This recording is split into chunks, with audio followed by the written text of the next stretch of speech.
আসসালামু আলাইকুম। আচ্ছা, আপনি কি কখনো এমন কঠিন পরিস্থিতির সম্মুখীন হয়েছেন যখন দুশ্চিন্তা আর পেরেশানির কারণে নিজেকে অসহায় মনে হয়? আপনার কি তখন মনে হয় পুরো পৃথিবীটাই আপনার জন্য অন্ধকার? তাহলে শুনুন, রাসূলুল্লাহ সাল্লাল্লাহু আলাইহি ওয়াসাল্লাম কি বলেছেন।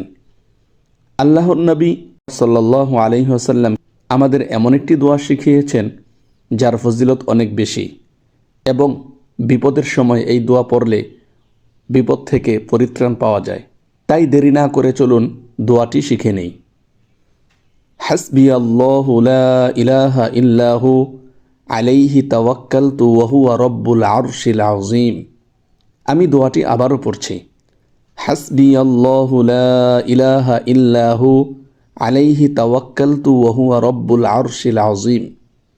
দোয়াটির অর্থ, আল্লাহ তাআলাই আমার জন্য যথেষ্ট, তিনি ছাড়া কোনো উপাস্য নেই, আমি তারই উপর ভরসা করি এবং তিনি মহান আরশের অধিপতি।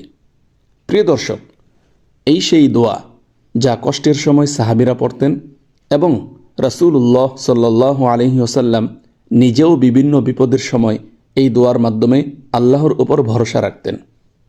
হাদিসে এসেছে, যে ব্যক্তি সকাল ও সন্ধ্যায় 7 বার করে এই দোয়া পড়বে, আল্লাহ তাআলা তাকে দুনিয়া ও আখিরাতের যাবতীয় কষ্ট থেকে নিরাপদ রাখবেন। আবু দাউদ 5081 নং হাদিস।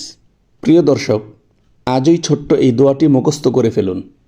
প্রতিদিন সকাল ও সন্ধ্যায় 7 বার করে পড়ুন, দেখবেন আপনার মন শান্ত হবে এবং জীবনও বদলে যাবে ইনশাআল্লাহ। ভিডিওটি শেয়ার করে অপরকে পড়ার সুযোগ করে দিন। এরকম আরও সুন্দর সুন্দর ভিডিও পেতে আমাদের চ্যানেলটি সাবস্ক্রাইব করে রাখুন।